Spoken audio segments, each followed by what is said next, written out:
روزے کی حالت میں معدے کے ٹیسٹ کے لیے حلق میں نلکی اگر ڈاکٹر نے ڈالی تو اب روزے دار کے روزے کا کیا حکم ہے؟ چنانچہ اگر معدے وغیرہ کے ٹیسٹ کے لیے حلق یا اسی طریقے سے ناک کے راستے سے دوربین والی نلکی ڈالی گئی جس میں کوئی دوا یا چکناہٹ عام طور پر شامل نہیں ہوتی ہے، اور اگر ایسا نہیں رہا، کوئی چکناہٹ اس میں شامل نہ تھی اور اس کا ایک سرا باہر تھا،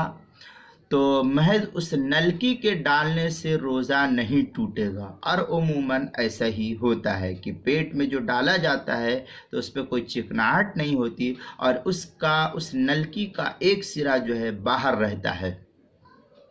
لیکن اگر نلکی کے ساتھ کوئی اور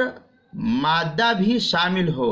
تو اس کے اندر داخل ہونے سے روزہ ٹوٹ جائے گا۔ کوئی اور مادے سے مراد یہ ہے کہ اس کے اوپر کوئی تراوٹ تھی یا کوئی دوا وغیرہ تھی یا کوئی کیمیکل وغیرہ تھا جو پیٹ کے اندر جس سے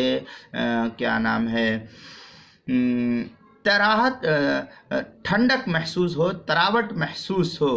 اور معدے کے اندر ایسا لگے کہ کوئی چیز جو ہے پہنچی ہے، تو اس سے روزے کے اوپر فساد کا حکم نافذ کیا جاتا ہے۔ تفصیل کے لیے مفطرات الصوم جو ہے، مفطرات الصوم المعاصرہ کا مطالعہ کریں گے، صفحہ نمبر 45